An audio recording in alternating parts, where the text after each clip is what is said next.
kuryama no kubyuka n'imbabazi z'Uwiteka. Bene data, igitondo cyiza kandi cy'umugisha kuri mwe mwese dufatanyije gusangira ifunguro rya buri munsi ku migabane itandukanye y'isi.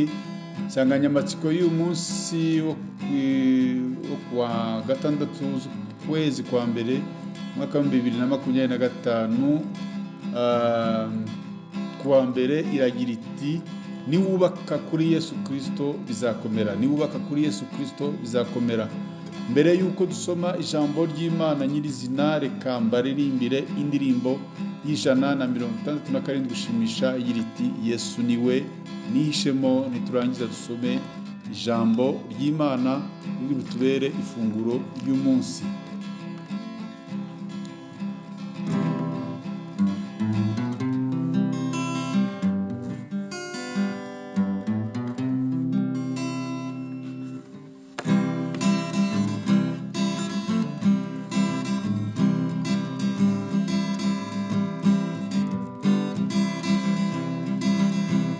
Yesu niwe nihishemo, yambereye ubuhungiro, ntacankuraho amahoro, yambereye ubuhungiro, umwambira igitare gikomeye, gikomeye, gikomeye,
Haleluya, haleluya, haleluya, haleluya bene data.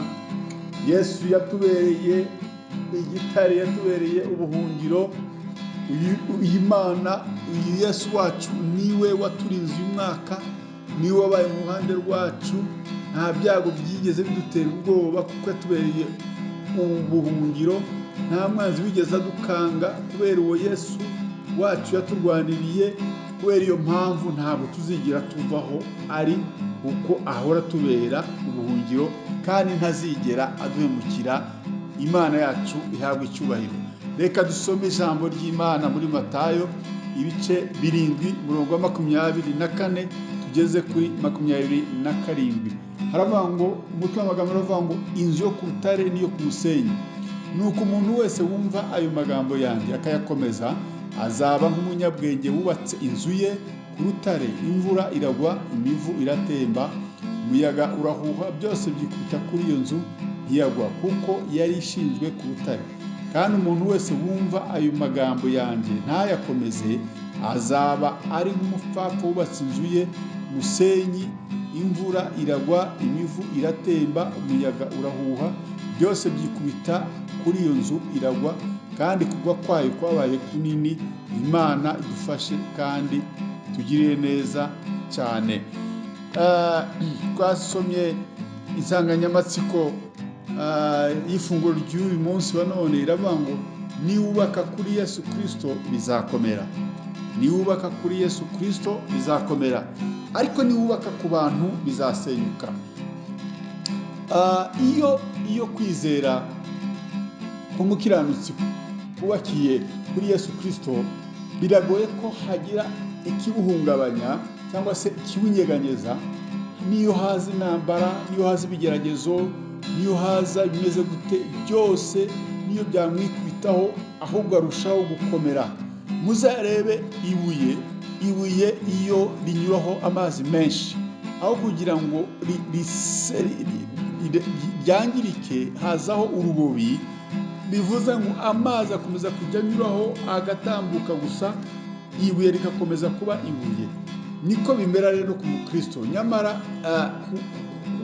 utari umukristo udafite ibyiringiro byuzuye, iyo yubakiye ku bantu, iyo baguye bamutengushye, bamutereye icyizere, nawe abatera icyizere bikarangiza avuye mu byizerwa.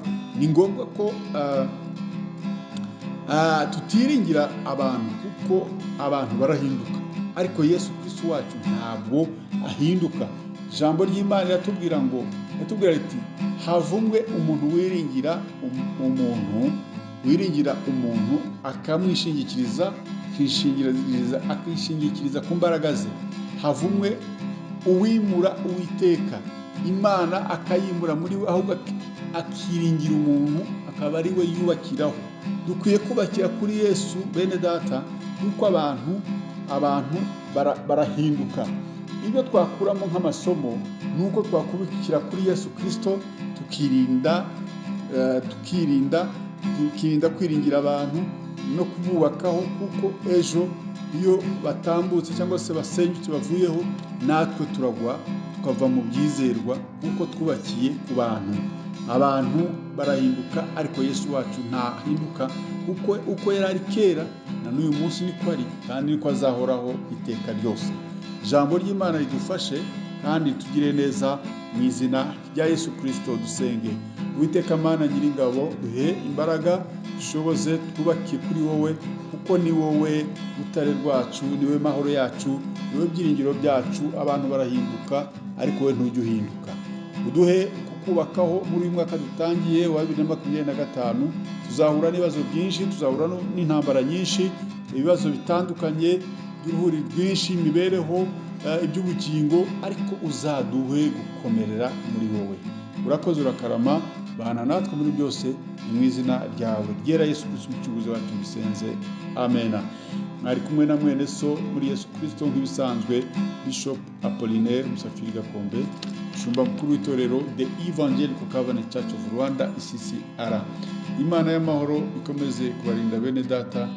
Mwese mbifuje kugira intangiriro nziza y'icyumweru. Shalom, shalom.